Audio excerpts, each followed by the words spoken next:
Okay guys, बच्चों को आने देते हैं।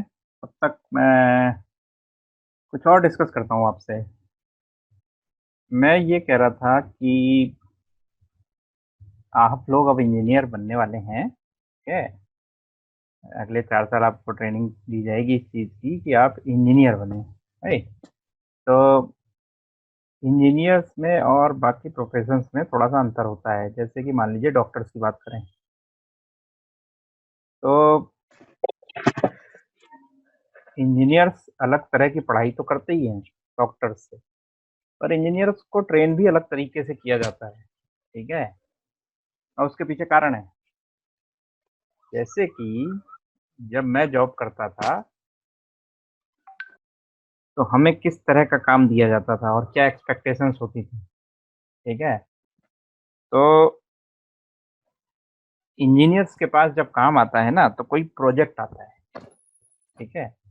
और प्रोजेक्ट का मीनिंग ये होता है कि आपको कोई प्रॉब्लम दी जाएगी, ठीक है। आपको रिसोर्सेज दे दिए जाएंगे कि ये रिसोर्सेज हैं, आपको ये रिसोर्सेज यूज़ करने हैं, ये प्रॉब्लम है। और आपको टाइम दिया जाता है, ठीक है। जैसे कि 1 मंथ दे दिया जाएगा या 2 मंथ दे दिया जाएगा या 3 मंथ्स दे दिए जाएँगे, ठीक। एक टीम बना दी जाएगी और आप लोगों से कहा जाएगा कि भाई ये टीम है, आपके ये टीम के मैनेजर हैं और आप लोगों को विदिन नेक्स्ट 1 मंथ इस प्रॉब्लम का सॉल्यूशन लेके आना है। और सॉल्यूशन केवल ऐसा नहीं होना चाहिए कि सॉल्यूशन होना चाहिए। Solution should be the most efficient one, ठीक है, बेस्ट वन होना चाहिए। और उसके लिए वो आपको टाइम देते हैं, ठीक है। सफिशिएंट टाइम मिलता है कि भाई इस टाइम फ्रेम में आप इस प्रोजेक्ट को, इस सॉल्यूशन को लेके आइए। क्यों? क्योंकि वो उस सॉल्यूशन को अप्लाई करने वाले हैं। फिर वो उसको आप पे भरोसा करते हुए क्रॉस चेक नहीं करेंगे, ठीक है। क्योंकि ना तो इतना टाइम होता है, ना रिसोर्स होते हैं कि आपके काम को फिर कोई और क्रॉस चेक करे। तो एक्सपेक्ट ये किया जाता है कि आप जो भी काम सॉल्यूशन लेके आएँगे वो बेस्ट होगा, एफिशिएंट होगा, ऑप्टिमम होगा। और ऐसा आप कर कैसे पाएँगे? तो ऐसा करने के लिए आपको क्या करना पड़ेगा? रिसर्च करनी पड़ेगी, ठीक है? तो कोई भी प्रोजेक्ट आपके पास आएगा, पॉइंट ये है कि जब आपसे आपको कोई काम दिया जाएगा, तो आपसे एक्सपेक्ट किया जाएगा कि आप बेस्ट पॉसिबल सॉल्यूशन लेके आएँगे उसके लिए। तो उसके लिए ज़रूरी क्या है कि आप अपने टीम मैनेजर की बात तो माने ही मानिए, ठीक है? लेकिन आप उसको ऐसा नहीं है कि आप बस बैठे रहें, आप सपोर्ट करने के लिए आप भी रिसर्च कीजिए।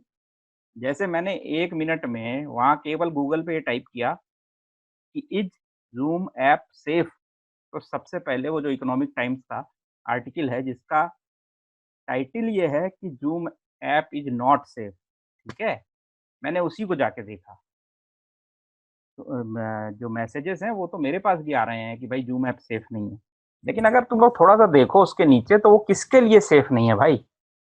वो उनके लिए सेफ नहीं है जो कि शेयर्स की बातें कर रहे हैं या मॉनेटरी ट्रांज़ैक्शंस की बातें कर रहे हैं या किसी सिक्योरिटी ऑप पे काम कर रहे हैं, ठीक है? ऐसी इन्फॉर्मेशन जो कि अगर तो किसी भाई दूसरे एनिमी को या किसी और को पता चल जाए तो नुकसान हो जाए, उनके लिए सेफ नहीं है। वो तो सही बात है क्योंकि ज़ूम में ये प्रॉब्लम है कि अगर आप वेटिंग रूम नहीं बनाएँगे, तो कोई भी एंटर कर जाएगा, ठीक है? तो इसलिए वेटिंग रूम बनाया जाता है ताकि जो होस्ट है, वो एक-एक करके देख के एंट्री दे, ठीक है? इसके बावजूद भी एंट्री हो जाती है, मैं ये नहीं कह रहा हूँ हैक नहीं होता, हैक होता है।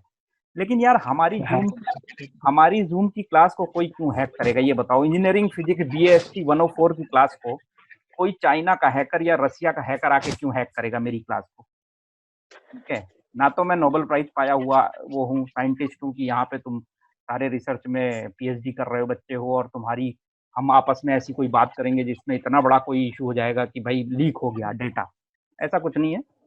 आराम से क्लास एन्जॉय कीजिए, घर पे बैठ के आप क्लास पढ़ रहे हैं, इससे बेहतर कुछ हो नहीं सकता, ठीक है? वैसे भी मैं तो वीडियो अपलोड कर ही देता हूँ, तो आपको तो लॉस वैसे भी नहीं होगा, ठीक है? तो हम तो आपकी हर तरह से केयर करते हैं और करेंगे। पर पॉइंट ये है कि अगर आपको एक सुविधा है, एक्सपोज़र मिल रहा है लाइव क्लास का, ऑनलाइन लाइव क्लास का, तो उसको एन्जॉय कीजिए भाई। उसको एज़ अ बर्डन क्यों ले रहे हैं आप? कुछ आपको सीखने को मिल रहा है। कल को आपको मान लीजिए जॉब में कोई प्रेज़ेंटेशन देने को बोल दे मान लीजिए आपका इंटरव्यू ही कॉन्फ्रेंस इंटरव्यू हो, और बोल दे भाई आ जाओ ज़ूम पे दे दो, ज़ूम पे आ जाओ इंटरव्यू होगा, फिर क्या करोगे?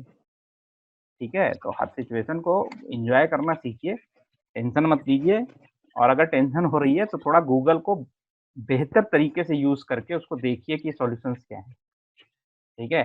तो अभी ऐसा कोई आपको खतरा नहीं है कि आपकी इस क्लास का कोई मिसयूज़ करेगा। वैसे भी मैं तो पूरा सेशन अपलोड कर देता हूँ, ठीक है? मेरा तो पूरा सेशन अपलोड ही होता है, तो कोई भी जाके देख सकता है कि हम वहाँ क्या कर रहे थे। ओके, तो एक पॉइंट तो ये है, दूसरा ये है कि देखिए इंजीनियर्स और डॉक्टर्स में अंतर होता है, ठीक है?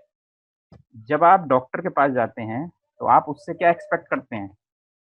आप एक्सपेक्ट करते हैं कि आप उससे कहें कि सर मेरे को रात में नींद नहीं आई, पेट में दर्द हो रहा था और सिर में भी दर्द हो रहा था और खाँसी भी हो रही थी, ठीक है? तो आप एक्सपेक्ट करते हैं कि आप उसको सिम्पटम्स बताएँगे, ठीक है? 3 या 4 और वो देखिए डॉक्टर करता क्या है, वो आपसे बोलता है और बताओ क्या हो रहा है?